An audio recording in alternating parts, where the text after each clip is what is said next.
Paz do Senhor. Mais uma vez, estamos aqui, hoje com o nosso estudo número 4, Autoridade Espiritual. Eu quero agradecer a paciência, a compreensão dos irmãos, porque na semana passada nós não tivemos estudos, foi explicado, na segunda-feira passada, que a pedido médico, e continua o tratamento da voz, mas foi muito bom essas 2 semanas que eu fiquei falando o mínimo possível, sem forçar a voz. Então, muito obrigado. Que o Senhor abençoe a todos. Obrigado pela compreensão, pelo apoio e pela paciência. Vamos orar para começar o nosso estudo. Senhor, nós pedimos que o Senhor nos abençoe, como o Senhor sempre nos abençoou, desde o início dessa nossa temporada, e que o Senhor nos dê graça, nos dê unção, sabedoria, e nos abençoe a todos nós, em nome de Jesus. Amém. Então, autoridade espiritual é o estudo número 4. Nós já tivemos arrependimento de obras mortas, fé em Deus, a doutrina dos batismos e agora entramos na autoridade espiritual. Sempre lembrando aos irmãos que os nossos estudos estão baseados na Epístola aos Hebreus, capítulo 5 e 6, principalmente 6:1. A primeira parte do versículo, que diz,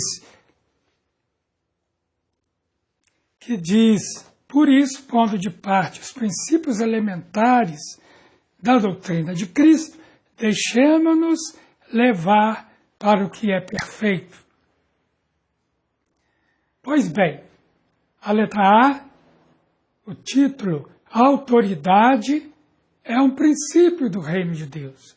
Nós vemos isso por toda a Bíblia, que Deus preza por uma autoridade, que Ele leva muito a sério essa coisa de ter autoridade, de exercer autoridade, e de ser uma autoridade. Nós podemos começar por aqui. Deus criou todas as coisas. Quando a Bíblia fala que Deus criou os céus e a terra, quer dizer, Deus criou o universo. E depois a palavra de Deus vai dizer que Ele criou o mundo, os céus, a terra e tudo que neles há. Ou seja, tudo que existe, que a gente conhece ou não conhece, foi criação de Deus. Então, por isso mesmo, tudo está sujeito à sua autoridade. Uma vez que tudo foi criado por Ele e para Ele. Em Eclesiastes, capítulo 3, está escrito, Deus fez tudo formoso no seu devido tempo. Também pôs a eternidade no coração do ser humano, sem que este possa descobrir as obras que Deus fez, desde o princípio até o fim. Deus criou tantas coisas e cria tantas coisas, irmãos, que nós não conseguimos imaginar, toda a criação de Deus. Nós conhecemos, sabemos que existe o planeta Terra, que existe o sistema solar, que existem as galáxias, mas a criação de Deus extrapola tudo isso. Nós não fazemos ideia do que seja o reino de Deus. Então, em Colossenses 1, o apóstolo Paulo diz, pois nele, em Cristo Jesus, foram criadas todas as coisas, nos céus e sobre a terra, as visíveis e as invisíveis. Sejam tronos, sejam soberanias, quer principados, quer potestades. Tudo foi criado por meio de Jesus e para Jesus. Deus não exerce, mesmo Ele sendo o Criador de todas as coisas, mesmo Ele tendo em si próprio esse poder tão grande, Deus não exerce o seu domínio pela força, mas pelo nosso reconhecimento do seu amor para conosco, né? Deus Ele não subjuga o homem. Deus não passa por cima da vontade humana, mas Ele exerce o seu domínio pelo reconhecimento do seu amor para conosco. E, por causa disso, só se sujeita incondicionalmente à vontade de Deus quem confia plenamente nele. Nós nos lembramos da fé. Fé é confiança. Confiança plena, né? Então, quem não tem fé em Deus, e quando eu falo fé em Deus, a fé bíblica, não se submete ou não se sujeita incondicionalmente à vontade de Deus. Em João capítulo 4, Jesus declarou: a minha comida consiste em fazer a vontade daquele que me enviou e realizar a sua obra. Ou seja, Jesus enquanto filho, Jesus enquanto homem, enquanto ser humano, ele se submetia totalmente à vontade de Deus que o enviou. Então nós vemos que aqueles que não estão dispostos a aceitar a vontade de Deus vivem em estado de rebelião, o que caracteriza o pecado. Pecado é rebelião, é transgressão da lei, né? No sentido mais amplo, o pecado é aquele que vive em rebelião contra Deus, consciente ou inconscientemente. E aí o apóstolo Paulo novamente vai dizer, em Romanos 1, embora conheçam a sentença de Deus, de que os que praticam tais coisas são passíveis de morte, eles não somente as fazem, mas também aprovam os que as praticam. Aqueles que não se submetem à vontade de Deus, vivem a vida de acordo com a sua própria vontade. Aqueles que acham que o seu corpo lhe pertence e, portanto, ele pode fazer o que quiser com o seu corpo.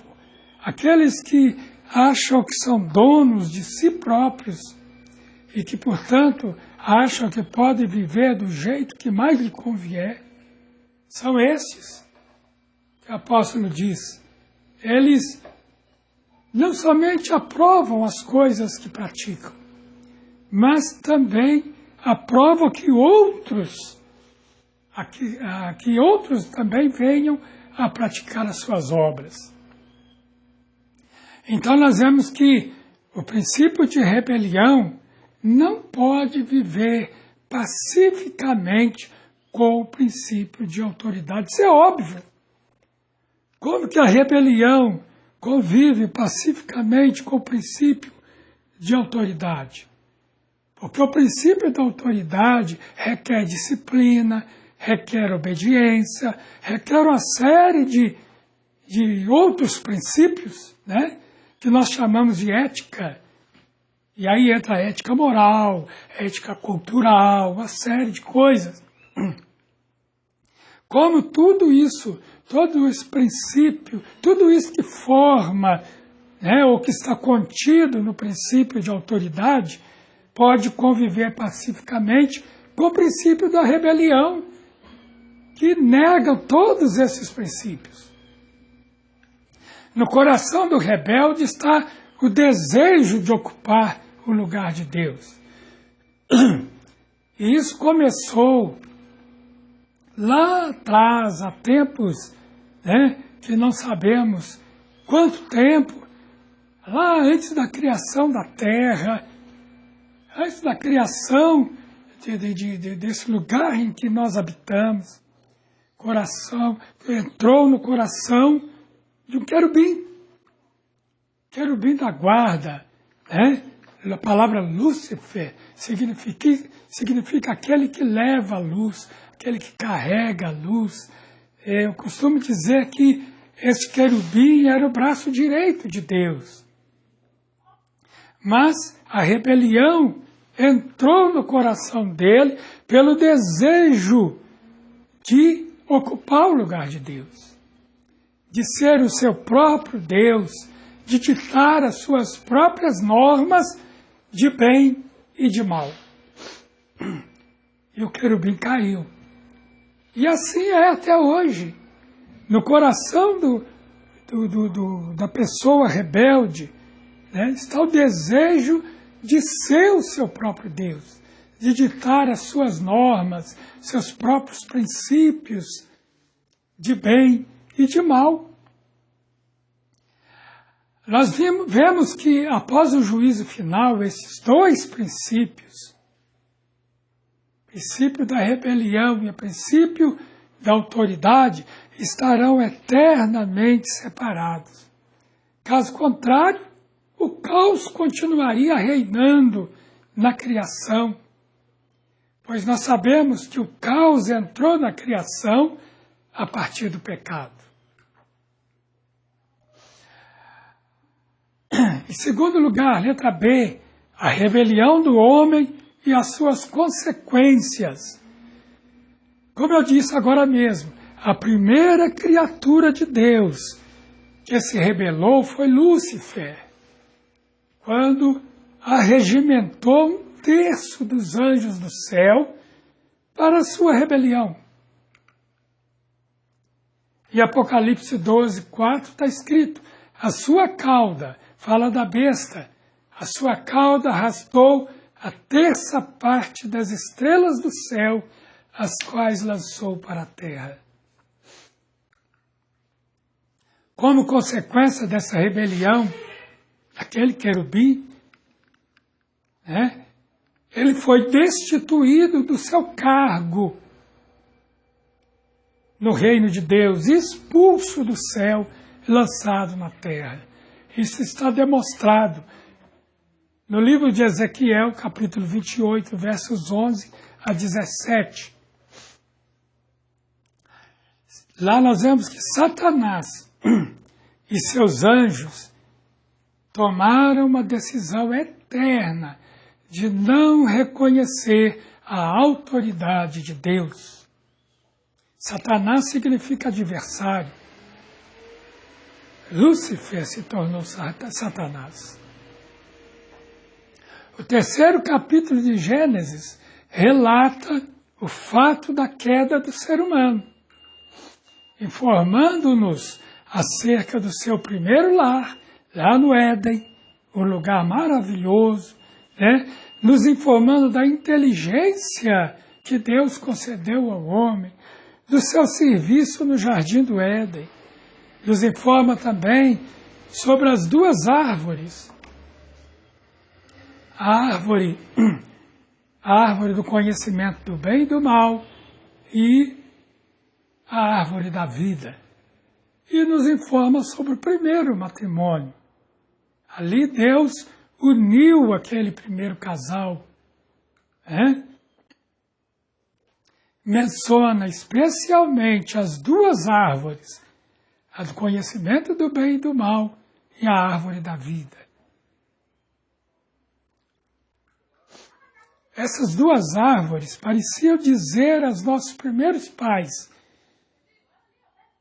vejam, hoje coloco diante de vocês a vida e o bem, a morte e o mal.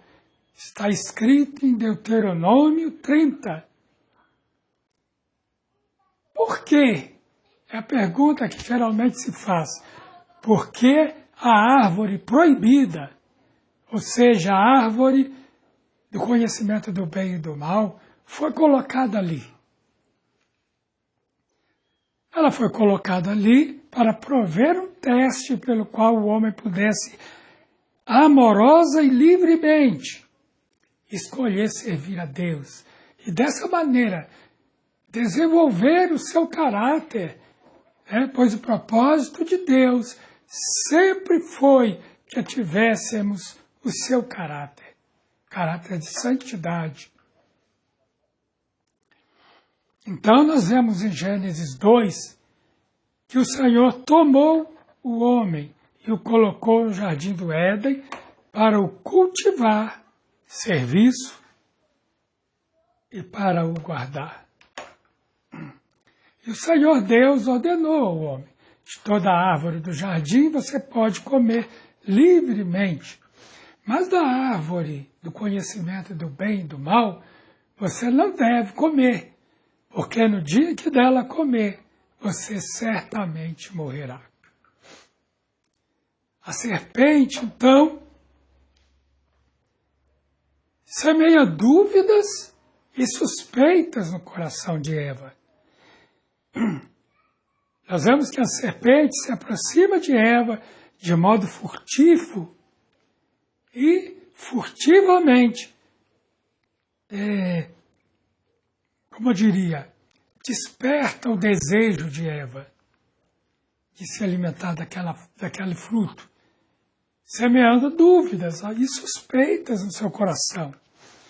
E por meio da pergunta no versículo 1, lança a tríplice dúvida a respeito de Deus. Ou seja, a serpente tenta desacreditar Deus. Ou pelo menos dizer que Deus falhou, que Deus não disse a verdade. Lá está escrito em Gênesis capítulo 1, Gênesis capítulo 3, versículo 1. Mas a serpente, mais astuta que todos os animais selvagens que o Senhor Deus tinha feito, disse à mulher: é verdade que Deus disse, não comam do fruto de nenhuma árvore do jardim? Não foi isso que Deus disse. Mas a serpente lança essa dúvida. Né? Então hoje nós ficamos por aqui. Fim da primeira parte. Nós continuaremos esse estudo no próximo estudo. Né?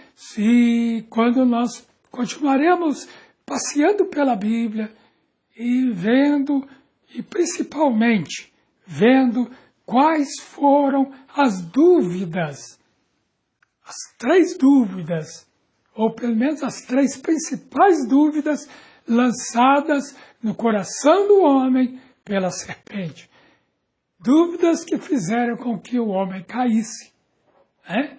Então, que o Senhor te abençoe e até o próximo estudo, se Ele assim o permitir. Em nome de Jesus, tenha uma excelente semana e que a paz de Deus, a paz do Senhor Jesus, seja sobre a sua vida. Amém.